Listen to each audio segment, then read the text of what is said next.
नमस्कार, सुदर्शन न्यूज में आपका स्वागत है। मैं हूं मुकेश कुमार और आप देख रहे हैं जवाब तो चाहिए।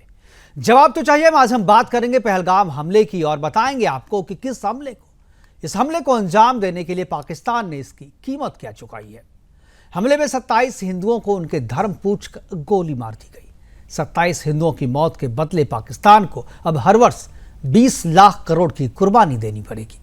हिंदुस्तान ने पाकिस्तान की इस घिनौनी और कायराना हरकत के लिए बतौर सजा भारत ने जो मुख्य 5 फैसले किए, यह उसी का असर है कि पाकिस्तान को हर साल 20 लाख करोड़ की कुर्बानी देने के लिए मजबूर होना पड़ रहा है।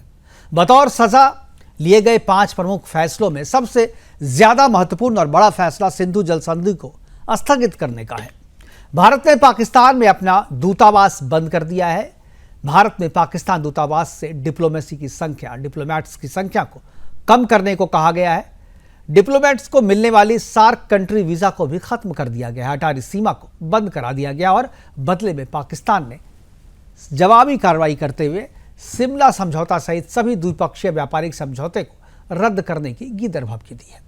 साथ ही पाकिस्तान ने अपने एयर स्पेस को भारत के लिए बंद करने का फैसला भी लिया है।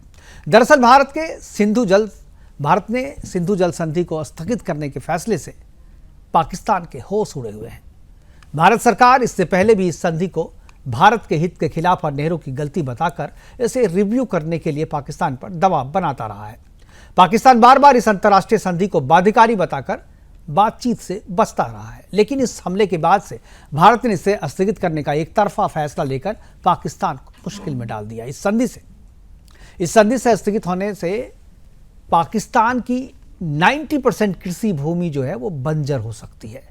10,000 मेगावाट बिजली का उत्पादन जो है वो कम हो सकता है और लगभग 10 करोड़ पाकिस्तानी मुसलमानों के सामने पीने के पानी का संकट खड़ा हो सकता है। इन सभी नुकसानों को यदि मॉनेटरी टर्म में आप आके तो पाकिस्तान को हर वर्ष $241 बिलियन का वार्षिक नुकसान हो रहा है, जो कि पाकिस्तान की जीडीपी का करीब 70% है। पाकिस्तान की अर्थव्यवस्था पहले से ही कंगाली के कगार पर है और ऐसे में सिंधु जल समझौते के स्थगन ने पाकिस्तान की जगलर वेन को काट दिया है, यानी वो नस जो शरीर से, जो आत्मा से, जो आपके हृदय से मस्तिष्क में जाता है, उस नस को काटकर पाकिस्तान के सामने अस्तित्व का संकट खड़ा कर दिया है। भारत ने पंजाब हिमाचल सीमा पर भाखरा नागा डैम और कश्मीर की रियासी में चिनाब नदी पर बनाया गया सलाल डैम से पानी को रोकने की कार्रवाई शुरू कर दी है। भारत अपने रिजर्वायर में सतलज और चिनाब का पानी रोकने की योजना पर कार्य शुरू कर चुका है और आज अपने प्रोग्राम में हम यही चर्चा करेंगे कि क्या पहलगाम हमले का जवाब देने के लिए भारत पाकिस्तान पर सर्जिकल स्ट्राइक से कुछ आगे की कार्रवाई भी कर रहा है। क्या रोज रोज के हमले को रोकने के लिए युद्ध ही एकमात्र उपाय है? क्या सिंधु जल संधि के स्थगन का असर पाकिस्तान पर दिखने लगेगा या कितने दिनों में दिखने लगेगा, यह भी हम जानने की कोशिश करेंगे अपने एक्सपर्ट से। और क्या सिंधु जल संधि के स्थगन से ही पाकिस्तान का इलाज हो जाएगा या आगे भी कार्रवाई की जरूरत होगी? करेंगे चर्चा और चर्चा को आगे बढ़ाने के लिए हमारे साथ कुछ मेहमान होंगे, उनसे भी आपका मैं परिचय करवाऊंगा। और मैंने एक रिपोर्ट तैयार की, वो रिपोर्ट भी दिखाएंगे, लेकिन इस रिपोर्ट से पहले जो पहलगाम में हुआ था, उसके जो मारे गए थे जो लोग, उनकी कुछ तस्वीरें आप हमारे स्क्रीन पर देख रही है। तस्वीरें मैं इसलिए दिखा रहा हूँ ताकि आपके अंदर जो रक्त का उबाल है वो उबाल बना रहे और पाकिस्तान ने जो घिनौनी हरकत की है उसे हम याद करते रहे और तब तक याद रहे जब तक उस पर जो जवाबी कार्रवाई है वो पूरी ना हो जाए। और कुछ पीड़ितों की बाइट जो है, उनकी प्रतिक्रिया जो है वो भी आपको हम सुनाएंगे। उसे देखकर सुनकर आपका खून उबाल मारेगा, लेकिन उसे सुनना जरूरी है, इसे याद रखना जरूरी है ताकि उस पर इसी तरीके की कार्रवाई जो है। एक ने बोला कि मुसलमान अलग हो जाओ और हिंदू अलग हो जाओ, जेंट्स को बस, और हिंदू वाले जेंट्स को गोली मारते। हाँ, कलाम कलाम बोल रहे थे आतंकवादी। और मुसलमान बोल रहे थे, मुसलमानों को अपनी भाषा तो आती होगी, वो बोल रहे थे मुसलमान। 3 बार कलाम बोला, 3 बार उन लोगों ने मुसलमान बोला और जो हिंदू थे उन्हें शूट कर दिया।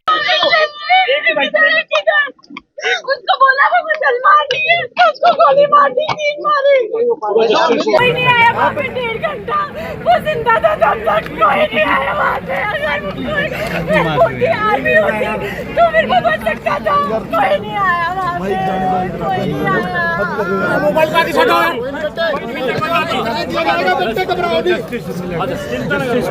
I want them dead. जिन्होंने मेरे भाई को मारा, मुझे वो dead चाहिए। वो मरेगा जिसने मारा। आजा बेटा, इधर पीछे कर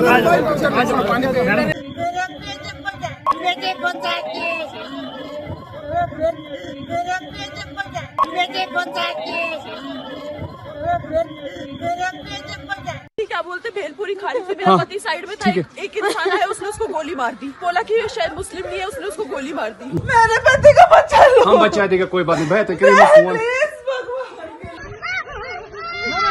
अरे नहीं हम लोग फौज हैं, हम लोग बैठो हम लोग फौज हैं, बैठो चलो। बच्चे को अरे हम लोग फौजी हैं, कुछ नहीं करेंगे, आपकी सेफ्टी के लिए आए हैं, और आपकी सेफ्टी के लिए आए हैं, बैठो आपकी सेफ्टी के लिए आए हैं। हम इंडियन आर्मी हैं, बैठो। ये इंडियन आर्मी आप लोग कहाँ से आए हो, कहाँ से आए आप लोग हैं? आपके बच्चे कुछ नहीं करेंगे, थोड़ा बताइए। हुआ पति आए हैं, बैठो आपकी सेफ्टी के लिए आए हैं। लोगों को पीने के पानी की गंभीर कमी से प्रभावित कर सकता है। पाकिस्तान की 50 से 60% जल विद्युत उत्पादन सिंधु जल प्रणाली की नदियों से होता है। सिंधु जल समझौते पर रोक पाकिस्तान में लगभग 7 से 8 हजार मेगावाट जल विद्युत उत्पादन को सीधे तौर पर प्रभावित करेगा। कुल मिलाकर सिंधु जल समझौते को स्थगित करने से पाकिस्तान की 25 से 30 मिलियन एकड़ खेती प्रभावित होगी। पाकिस्तान में 10 से 15 करोड़ लोग पीने के पानी से वंचित हो जाएंगे और 7,000 प्लस मेगावाट पनबिजली परियोजनाएं सीधे संकट में आ जाएंगी। 19 सितंबर 1960 को भारत और पाकिस्तान के बीच 6 नदियों का पानी बांटने को लेकर एक समझौता हुआ था, जिसे सिंधु जल संधि कहते हैं। समझौते के तहत भारत को 3 पूर्वी नदियों, जिनमें रावी, ब्यास और सतलुज का अधिकार मिला, जबकि पाकिस्तान को 3 पश्चिमी नदियों सिंधु, झेलम और चिनाब। हमले के बाद से लगातार कार्रवाई जारी है। पहले 5 बिंदुओं पे फैसला लिया गया, बॉर्डर बंद किया गया, डिप्लोमेट्स के जो साइज है वो कम किए गए। उसके बाद जो है सतलुज जल संधि जो है उसे स्थगित कर दिया गया और अभी हाई लेवल जो मीटिंग है वो चली। उसके बाद अभी पार्लियामेंट एनेक्सी में सर्वदलीय बैठक चल रही है। उसके बाद कोई बड़ा फैसला, ठोस फैसला जो है लिया जा सकता है। कार्रवाई अभी जो कार्रवाई हुई है, जो फैसले लिए गए हैं, ये उतने बड़े या इससे आगे, क्योंकि इससे इतने से पाकिस्तान सुधरने वाला नहीं है। इससे आगे क्या फैसला होगा, इस पर चर्चा करेंगे। और चर्चा को आगे बढ़ाने के लिए हमारे साथ कुछ मेहमान हैं, उनसे मैं आपका परिचय करा दूं। हमारे साथ कमर आगा जी हैं, पूर्व राजनयिक है। हमारे साथ टीपीएस त्यागी जी हैं, रक्षा विशेषज्ञ के तौर पे हमारे साथ जुड़ेंगे। जेके बंसल जी, वो भी रक्षा विशेषज्ञ के तौर पे हमारे साथ जुड़ रहे हैं। आकाश जिंदल जी, ग्लोबल अर्थशास्त्री है, ये भी हमारे साथ रहेंगे। और रज़ाक बलोच है, हमारा प्रमुख सचिव है, अमेरिकी कांग्रेस के प्रमुख हैं, प्रमुख सचिव है अमेरिकी कांग्रेस के रज़ाक बलोच। ये सभी मेहमान हमारे साथ जुड़ेंगे और चर्चा की शुरुआत मैं कमर आगा साहब से करना चाहूँगा। कमर आगा साहब, इससे पहले भी हम लोगों ने बातचीत की है और सिंधु जल समझौते पर जब भारत ने पहली बार 2023 में, मुझे लगता है कि पहली बार एक नोटिस दिया था पाकिस्तान को और रिव्यू करने की बात करी थी, उसके बाद से ही ये मसला लोगों में रहा है कि पाकिस्तान को इस जल संधि के खत्म होने से कितना नुकसान हो सकता है। अब भारत ने इसे खत्म तो नहीं किया है, रद्द तो नहीं किया है, लेकिन संधि को स्थगित कर दिया है। लेकिन स्थगित करने का प्रभाव भी वही होगा जो इसे खत्म करने का प्रभाव होगा। क्या आपको लगता है कि यह जो फैसला है भारत का, ये बड़ा फैसला है, किसी भी युद्ध से, किसी भी बम बारूद गोले से ज़्यादा बड़ा फैसला है, ज़्यादा घातक फैसला है पाकिस्तान को खत्म करने का? मैं समझता हूँ ये तो बहुत बड़ा है। इसमें तो पाकिस्तान की 23% नेशनल इनकम जो है वो खेती पे डिपेंडेंट है। बिल्कुल। और फिर उसके बाद ये है कि 60% रूरल पॉपुलेशन जो है, लोग जो है वो उनकी इनकम खेती से होती है, यानी या तो काम करते हैं खेतों में या उनकी छोटी छोटी ज़मीनें हैं, बड़ी ज़मीनें हैं, वडेरे हैं, हर तरह के हैं। और सबसे पावरफुल लॉबी भी पाकिस्तान में जो है वो लैंड लॉबी है। पंजाब के जो बड़े वडेरे हैं और सिंध के, वो तो बहुत पावरफुल हैं और वही कंट्रोल करते हैं पाकिस्तान को। कहा जाता है सेना और उनका ये 100 घर जो हैं वो उन्हीं के 100 घर से के जो लोग हैं। घूम फिर के आप देख लीजिए, कुछ नाम ऐसे हैं जो हर कैबिनेट में आएंगे, आपको मिलेंगे। तो ये बहुत बड़ा स्टेप है, इससे उनको बहुत बड़ी क्षति पहुंचेगी। समय ऐसा है, उनकी इकोनॉमी पहले से बहुत कमज़ोर है, बिल्कुल बैंकरप्सी के करीब है। हर बस किसी सूरत से इनको हमेशा कभी वर्ल्ड बैंक पैसा दे देता है, कुछ थोड़ा सा चाइना से मिल जाता है। अरबों ने अब देने से भी इनकार कर दिया, अरब देशों ने, क्योंकि उनके संबंध अब भारत से बहुत अच्छे हो गए। और अरबों का कहना ये है कि पाकिस्तान जो है ये आदी हो गया है लोन लेने का। और तो बहुत बुरी हालत है मुल्क की वैसे ही, और उसमें फिर ये अगर पानी की क्राइसिस आ जाएगी तो मैं समझता हूँ कि तो वाकई एक आइटम बम का काम। आऊँगा मैं, आकाश जी मैं आऊँगा, आप ही के पास आ रहा हूँ। जी जी, बिल्कुल सही कहा आपने, ये एटम बम से ज़्यादा खतरनाक ये हमला है। और जब आपने बैंक करप्सी की बात करी तो आकाश जिंदल जी मुस्कुराए, और मैं अब आकाश जी के पास ही जाऊँगा। आकाश जी, ये जो संधि है, अगर ये स्थगन अभी हुआ, हालांकि भी रद्द नहीं हुआ है, और बहुत सारे मुझे लगता है कि जितने भी फैसले किए गए पूरी तरीके से, चूँकि अंतर्राष्ट्रीय स्तर पे भी इन सारी चीज़ों को देखा जा रहा है, और चूँकि ये संधि जो है इंटरनेशनल संधि है, वर्ल्ड बैंक जो है वो भी इसमें शामिल है कहीं ना कहीं, तो सीधे तौर पे इसको तुरंत जो है रद्द नहीं किया जा सकता, इसलिए इसे स्थगित किया गया है। और इससे जो हमने जो अनुमान लगाया आकाश जिंदल जी, आज पूरा मैंने कैलकुलेट किया था, जब मॉनेटरी टर्म में मैंने देखा जो नुकसान कितने का, तो 241 बिलियन डॉलर का वार्षिक नुकसान जो है पाकिस्तान को हो रहा है। इतने बड़े नुकसान की भरपाई कैसे करेगा? और आपको लगता है कि ये पहले भारत आर्थिक कमर पाकिस्तान की तोड़ा, और उसके बाद जो है फिर दूसरे जो है हमले, या जो कहे बम बारूद के हमले तो बाद में होंगे, पहले आर्थिक कमर को तोड़ने का ये फैसला किया? क्या आपको लगता है कि ये कारगर फैसला है, ये ज़्यादा बड़ा फैसला है? मुकेश जी, आपके साथ शो करने का यही आनंद आता है। आप देश के टॉप जर्नलिस्ट तो है ही हैं, साथ ही साथ जो रिसर्च आप इन डेप्थ करते हैं वो सुन के बहुत आनंद आता है। बिल्कुल आपने सही कहा, ये कमर तोड़ देगा पाकिस्तान की इकोनॉमी की। कमर आगा साहब का मैं इज्जत करता हूँ, सम्मान करता हूँ। इन्होंने बात की कि उनके लिए क्या पानी बचेगा उनकी फसलों के लिए। दूसरी बातें उसके अलावा मैं ऐड करना चाहता हूँ, सबसे इंपॉर्टेंट उनकी पावर जनरेशन, इलेक्ट्रिक जनरेशन के ऊपर बहुत बहुत मेजर इंपैक्ट आएगा। इलेक्ट्रिक जनरेशन पाकिस्तान में वैसे ही बहुत बड़ी प्रॉब्लम है, तो इरिगेशन तो एक है ही है, इलेक्ट्रिक जनरेशन के लिए आएगा। फिर वाटर सप्लाई, पाकिस्तान में बहुत लोगों को जो है हिंदुस्तान में ये आइडिया नहीं, वाटर सप्लाई को लेके भी बहुत बहुत बड़ा इशू है। Quality of water supply, quantity of water supply, उसको भी इंपैक्ट करेगा। मेरी ऑर्गेनाइजेशन akashjindal.in की कैलकुलेशन आपसे काफी हद तक मिलती है मुकेश जी। मैंने जीडीपी टर्म में कैलकुलेशन की है। मैं आपने खुद बहुत अच्छी डाटा रिसर्च की लगती है, जिस तरह के आपने बड़े सटीक नंबर्स दिए हैं। 48% इनकी जीडीपी कम हो जाएगी, और पहले ही उनकी जीडीपी क्या थी आप अच्छे से जानते हैं, आप खुद इनकी रिसर्च करते हैं। कमर आगा साहब ने एक बात कही कि चाइना उसको लोन देता है। इसी बात पे जो है मेरी मुस्कुराहट आ रही थी कि चाइना उनको लोन देता है, लेकिन किस रेट ऑफ इंटरेस्ट पे? चाइना, सभी को बता दूं, उनको लोन देता है 3.85% इंफ्रास्ट्रक्चर प्रोजेक्ट के लिए, सीपैक के लिए। ये जो भी ग्लोबल इंफ्रास्ट्रक्चर फाइनेंसिंग को जानता है, ये लाफेबल रेट ऑफ इंटरेस्ट है। इस रेट पे कोई किसी को कर्जा नहीं देता, क्योंकि चाइना उनको बहुत बुरी तरह एक्सप्लॉइट कर रहा है। पाकिस्तान को लगता है चाइना हमारा मित्र है, वो भी उनको एक्सप्लॉइट कर रहा है, इतना हाई रेट ऑफ इंटरेस्ट पे जो है कर्जा दे रहा है। और दूसरा, एक्सॉर्बिटेंट रेट पे power supply machinery, absolute machinery उनको बेच रहा है। अब अगर इसका रेट ऑफ इंटरेस्ट जानना है तो हमारे हिंदुस्तान ने इंफ्रास्ट्रक्चर के लिए बोरिंग की 0.1%, जी हाँ 0.1% बुलेट ट्रेन के लिए हमने बोरिंग की जवान से। ये होता है इंफ्रास्ट्रक्चर फंडिंग। तो चाइना अगर उनको लेंडिंग कर भी रहा है तो पाकिस्तान को बड़े अच्छे से, तबीयत के साथ, तसल्ली के साथ एक्सप्लॉइट कर रहा है। ये हालत है पाकिस्तान के। इकोनॉमी के हालात ये हैं कि इकोनॉमी उनकी बहुत बहुत बुरे हालत में। आज की डेट में पाकिस्तान से पूछा जाए कि आपकी मैन्युफैक्चरिंग क्या है, तो उनके पास उसका कोई जवाब नहीं है। क्या कोई मल्टीनेशनल वहां इन्वेस्ट करना चाहता है? जी नहीं करना चाहता। उनकी स्टॉक एक्सचेंज, मुझे आज कई चैनल ने पूछा उनकी स्टॉक एक्सचेंज का क्या हाल है, तो उनकी स्टॉक एक्सचेंज को खुद नहीं पता कि वो कर क्या रहे हैं, हालात क्या हैं उनके।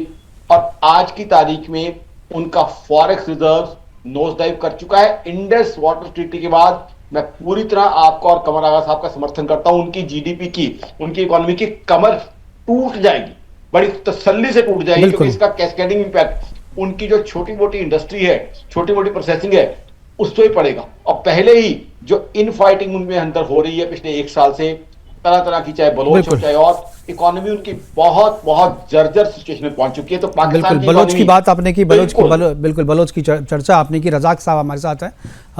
रजाक बलोच जी हैं हमारे साथ, अमेरिका से, यूएस से हमारे साथ जुड़े हुए हैं। रजाक साहब, स्वागत है आपका। और ये जो भारत पे हमला पाकिस्तान की तरफ से हुआ है, इसका जो इफ़ेक्ट है वो सबको हम देख रहे हैं। दोनों तरफ से जो है समझौते रद्द किए जा रहे हैं। इन दोनों की लड़ाई में बलोच अपने आप को कहाँ देखता है? और यह जो हमला है, कि अगर भारत इसकी जवाबी कार्रवाई करता है युद्ध के रूप में या सर्जिकल स्ट्राइक से कुछ ज़्यादा करता है, तो बलोच उस स्थिति में कहाँ देखता है अपने आप को?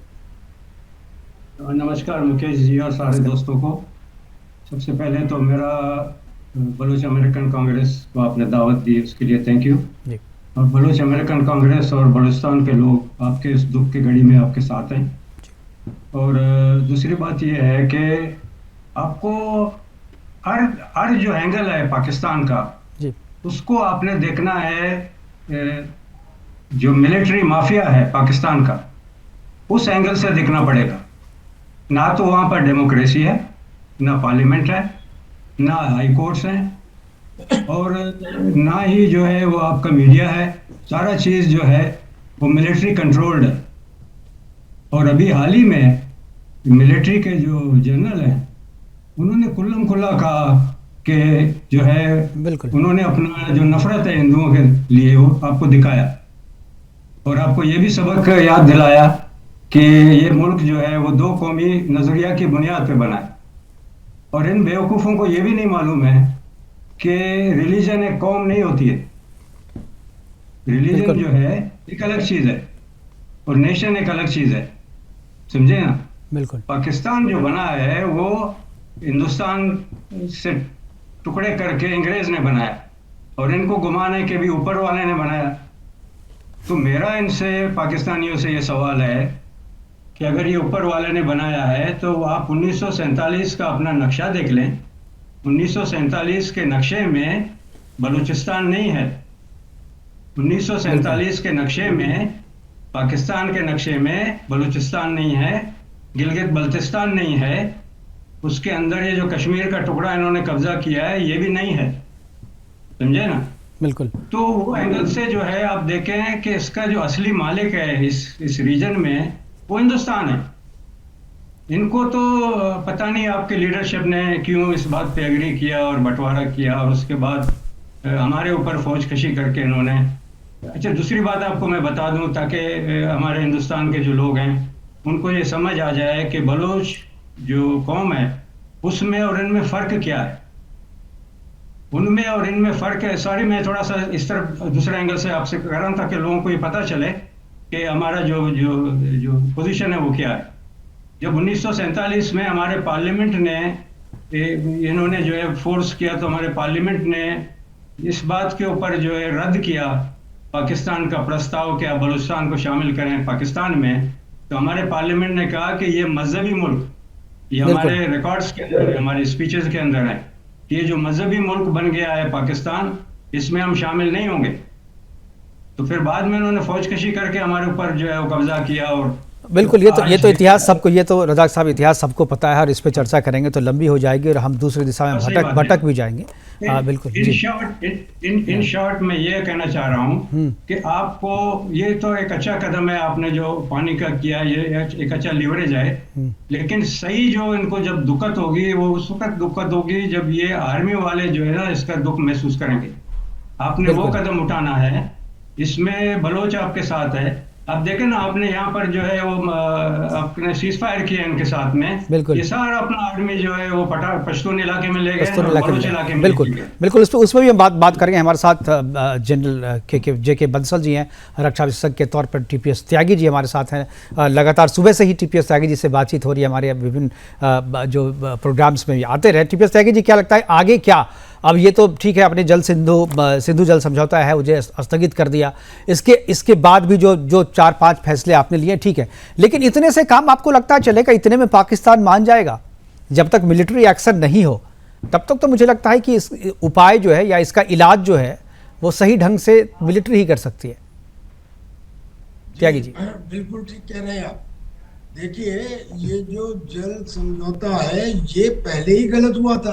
पहली बात तो ये कि इसमें 30% हिंदुस्तान को और 70% पाकिस्तान को, ये जानते हुए कि हम अप स्ट्रीम है और पाकिस्तान और बांग्लादेश डाउन स्ट्रीम है, लेकिन फिर भी ये समझौता उस टाइम किया गया। अब अगर इसको स्थगित कर दिया, स्थगित करने का मतलब ये नहीं कि पूरी तरह खत्म कर देंगे, आधा करेंगे, 1/4 करेंगे, ये तो बात की बात है, लेकिन ये एक लॉन्ग टर्म प्रोसेस है सर। हमने रिजर्वायर्स बनाए हैं क्या? हमने डैम्स बनाए हैं क्या? तो जब तक हम डैम्स नहीं बनाएंगे, रिजर्वायर्स नहीं बनाएंगे, उसमें तो 4-5 साल से भी ज्यादा का समय लग सकता है। लिहाजा इसका इफेक्ट अगर पाकिस्तान के ऊपर होगा, जो सही कह रहे हैं पैनलिस्ट, लेकिन वो अभी तो नहीं होगा।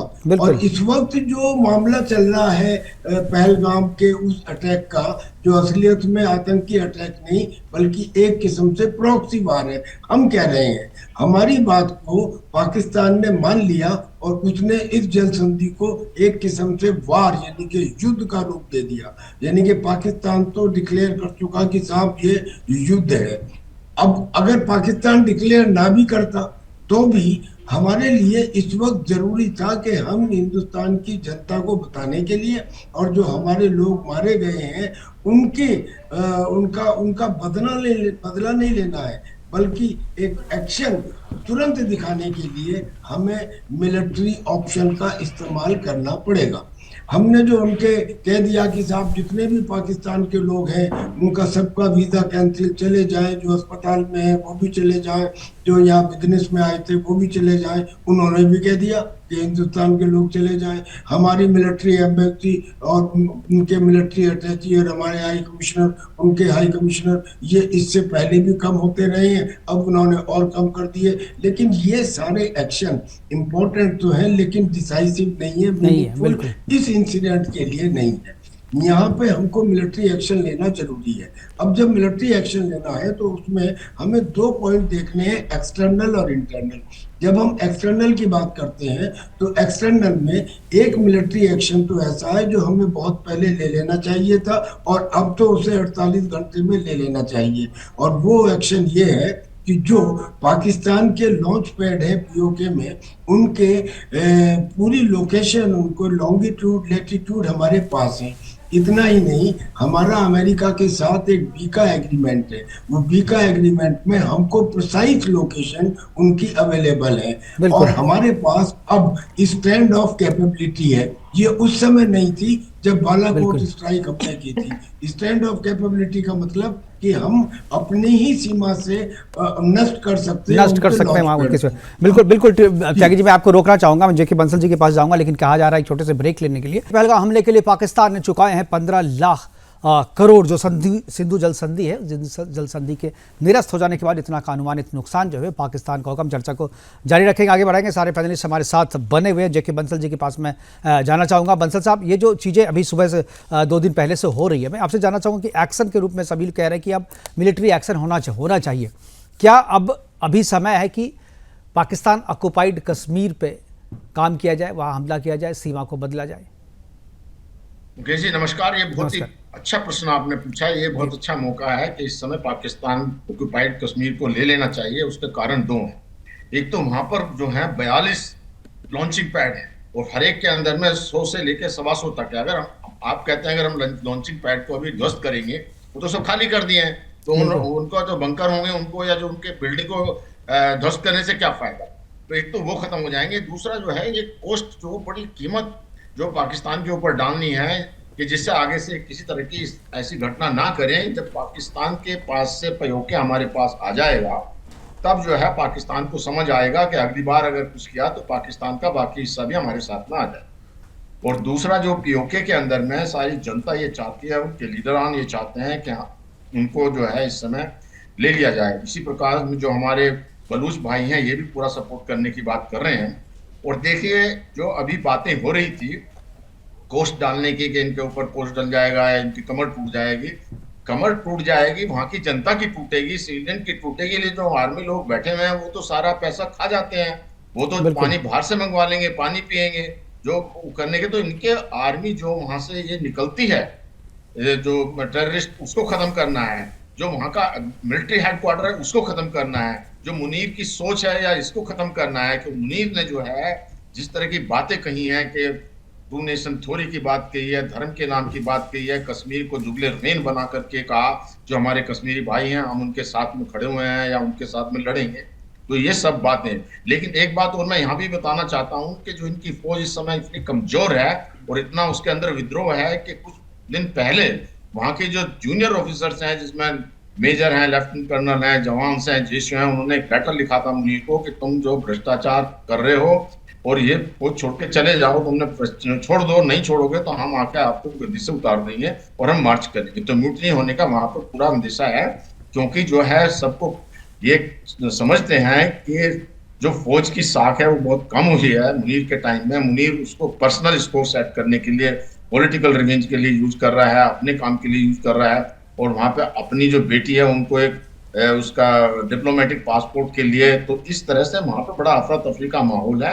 दूसरी बात यह है कि जो जिस तरह से बलोच लिबरेशन आर्मी है इनके जवानों को पकड़ के ले जाती है, उधर से टीटीपी खैबर पख्तूनख्वा में इनके साथ में इनको जो है विध्वंस मचा रही है। ज्यादातर मोबिलाइज फौज का इन्होंने वेस्टर्न बॉर्डर पे किया हुआ है और मुनीर को ये अंदाजा नहीं था कि हिंदुस्तान इतना रिएक्ट करेगा। नहीं तो मेरे ख्याल से कोई भी समझदार एक जनरल इस तरह के फैसले नहीं लेगा। और जो जनरल की तरह से बात नहीं की है उन्होंने, एक जो मुल्ला की तरह से जो तकरीर किया है उस मीटिंग के दौरान में, और मुल्ला की तरह से भी वो ऐसी तकरीर कर रहे हैं कि किसी जो उनके ओवरसीज लोगों को ना एड्रेस करते हुए किसी जवानों को या उसको लड़ाई के मैदान में भेजने के लिए कर रहे हो। पहले आप तकरीर कर रहे हो उनके पास सामने जो बाहर के लोग हैं, जो उनके प्रवासी है, पाकिस्तानी है, उनको ये बताया जाए कि आप आइए इन्वेस्ट करिए, हमको सिक्योरिटी देंगे। तो इस तरह की कोई बात नहीं करते हैं। अभी सारे देश को कंडम कर रहे हैं।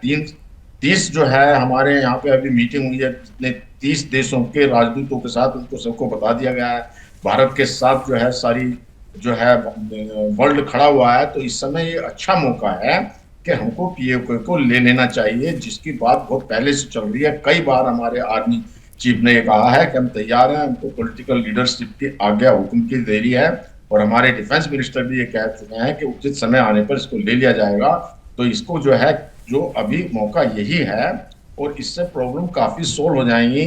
वो सारे जो है ना ध्वस्त अपने आप ही हो जाएंगे जो वहाँ के लॉन्चिंग पैड है। तो ये टेररिस्ट का मामला जो है ये खत्म होने के बाद बदल साहब, जैसे आप सब कोई कह रहे हैं पीओके को ले जाने से समस्या हल हो जाएगी। पीओके तो जमीन का टुकड़ा है, आपके कब्जे में आ जाएगा। लेकिन समस्या तो मानसिकता है ना, वहाँ के लीडर, मुनीर जैसे लीडर जो है उनकी मानसिकता है, उनकी सोच है। समस्या तो वो है, उसे कैसे खत्म करेंगे? मुझे लगता है कि जमीन के एक टुकड़े को हम कब्जा कर लेंगे, वो हमारा तो है ही, हमें उस पर। देखिए मैं एक बात यहाँ पे कहना चाहूंगा, जो सोच है, चाहे हमास की ले लीजिए आप या इनकी लश्कर ताइबा को, इसको खत्म तो नहीं किया जा सकता, लेकिन इनकी रीढ़ की हड्डी को तोड़ तो सकते हैं। ISIS की भी जो अभी कुछ लड़ाकू बचे हुए हैं, लेकिन जिस तरह से वो बढ़ रहे थे, जिस तरह से इनके, और ये सोच इनकी नहीं है, ये तो आर्मी की सोच है। आर्मी को जो इनका आर्मी है और जो इनकी जनता उसकी आर्मी से जवाब मांगेगी आर्मी क्यों करती है ऐसे, कि डायरेक्ट युद्ध लड़ नहीं सकते, प्रॉक्सी वार करते हैं अपने आप को रिलेवेंट बनाने के लिए, वहां का सारा GDP खाने के लिए, और जितना इनको अनुदान मिलता है उसको सब आर्मी खा जाती है, और वो इनको वहां की जनता को डरा डरा के रखती है।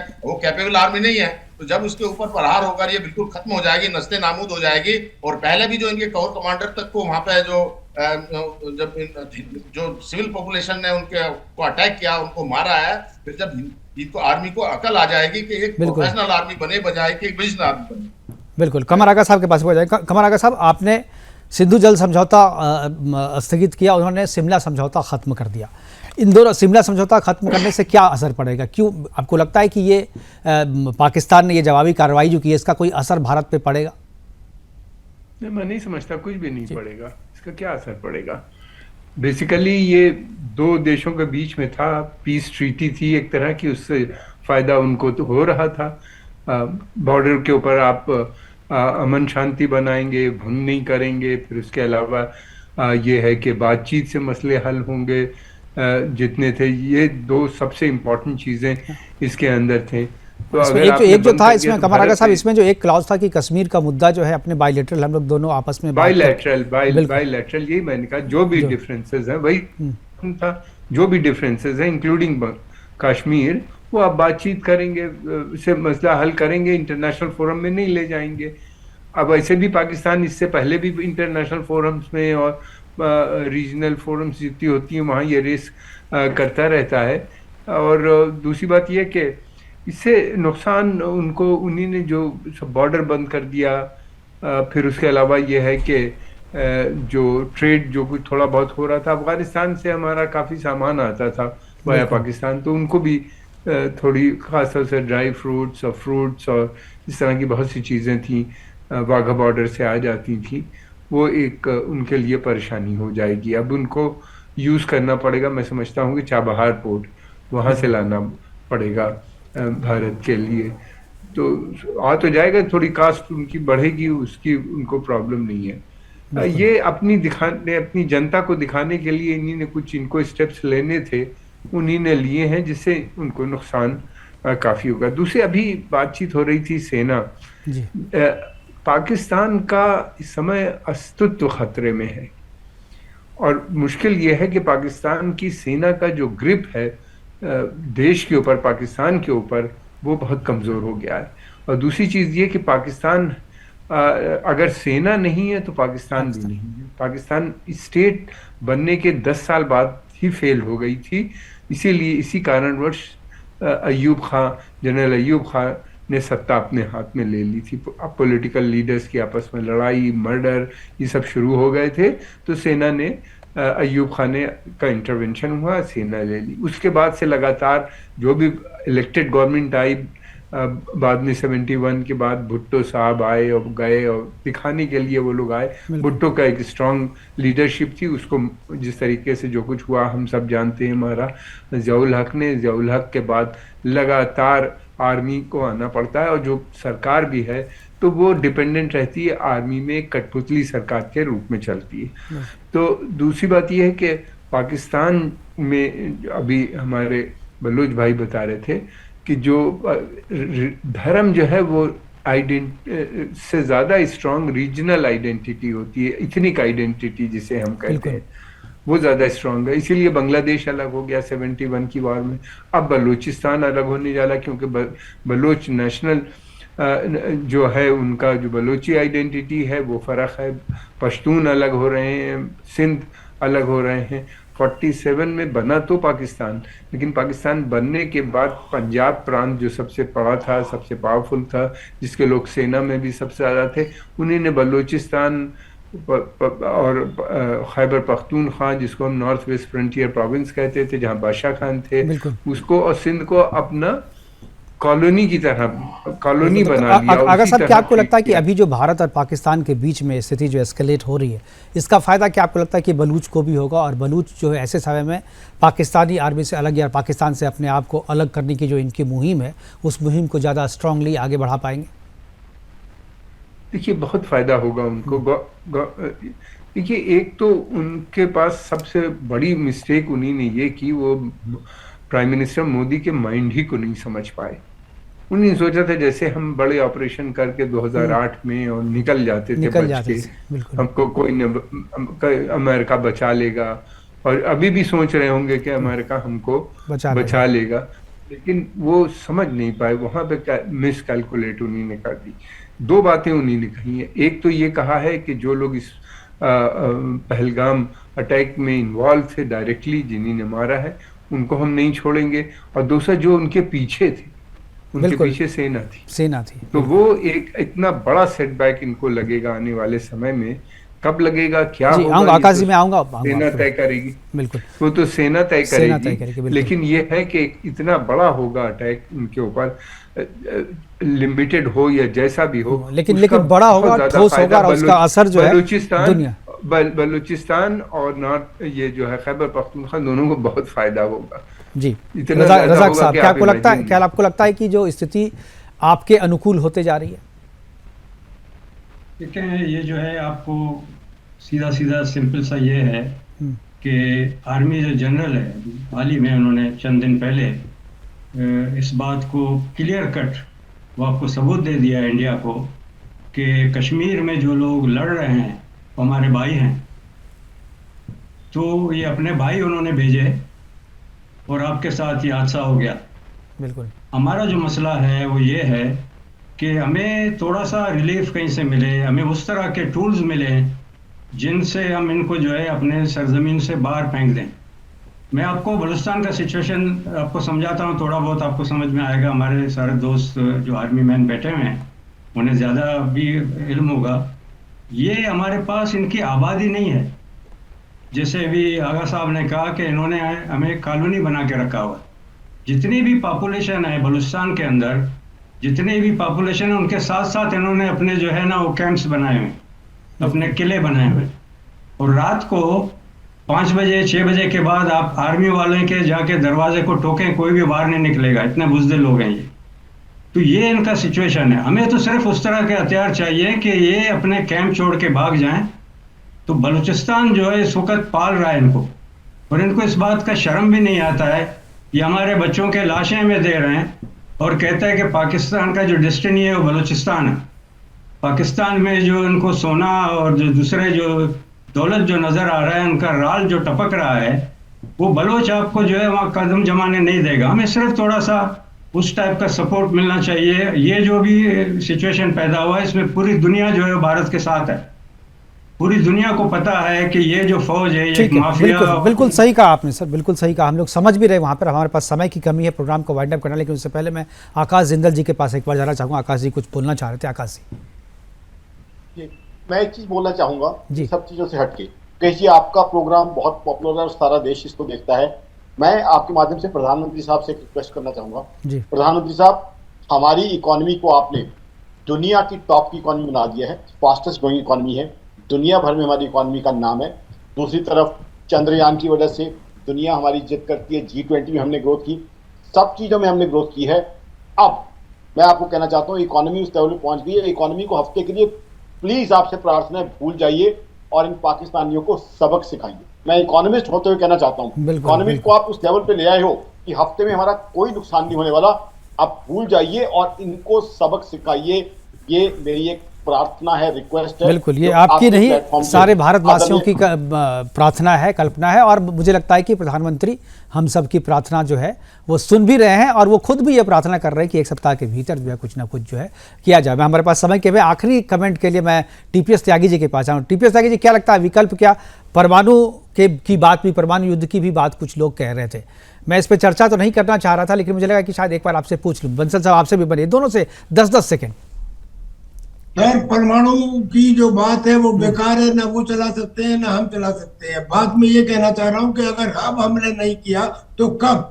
जैसे एक क्वेड ऑफ नेशन है, यानी कि ऑस्ट्रेलिया, जापान, इंडिया और America which is against China, ऐसे ही एक क्वेड ऑफ टेरर बन चुका है अगेंस्ट पाकिस्तान, यानी कि बलूचिस्तान लिबरेशन आर्मी, तहरीक Taliban Pakistan, Islamic State Khorasan और अफगानिस्तान का तालिबान, और प्लस पीओके, जहाँ के लोग अब वहाँ की आर्मी के खिलाफ है। यानी कि पाकिस्तान इतिहास में इतना कमजोर कभी नहीं था अर्धनस्ती से जितना आज है। और बिल्कुल बिल्कुल हमारे साथ जेके बंसल जी। सर रोकना चाहूंगा, हमारे पास समय की कमी है, बार बार इशारा किया जा रहा है बंद करने के लिए, प्रोग्राम को वाइंड अप करने के लिए। मैं जेके बंसल जी के पास जाऊंगा आखिरी कमेंट के लिए। जेके बंसल साहब, देखिए मैं बस इतना कहना चाहता हूँ कि मैं एक वीडियो देख रहा था, जो रूबियो हैं पूर्व अधिकारी पेंटागन के, उन्होंने कहा है कि जो मुनीर है वो एक टेररिस्ट है, वो बिल्कुल जो उसामा बिन लादेन की तरह है बिल्कुल, और उसको नस्ते नाबूद करना बहुत जरूरी है। ISI जो है वो हमास की तरह है, और उनमें सिर्फ फर्क ये है कि जो मुनीर है वो महलों में रहता है और जो उसामा बिन लादेन वो गुफा में रहता था। तो ये इस समय उन्होंने भी यही सजेस्ट किया है कि इनको नस्ते नाबूद करना बहुत आवश्यक है। बिल्कुल, इसको नस्ते नाबूद करना जो है बहुत ही आवश्यक है। हमारे साथ जुड़ने के लिए जितने भी थे, आकाश जिंदल जी आपका, कमर आगा साहब आपका, टीपीएस त्यागी जी आपका, जेके बंसल जी आपका, और रज़ाक बलोच साहब आप अमेरिका से हमसे जुड़े, आपका बहुत बहुत धन्यवाद। आप हमारे साथ जुड़े और अपनी महत्वपूर्ण बातें हमारे दर्शकों के साथ साझा की। लेकिन पाकिस्तान ने जो हरकत की है उसकी सज़ा उसे मिलेगी, ज़रूर मिलेगी, और वो सज़ा मिलेगी जो इतिहास भी याद रखेगा, पाकिस्तान भी याद रखेगा, और आने वाले समय में ऐसा कुछ करने के लायक पाकिस्तान को छोड़ा नहीं जाएगा। फिलहाल अभी के लिए इतना ही, दीजिए इजाजत, नमस्कार।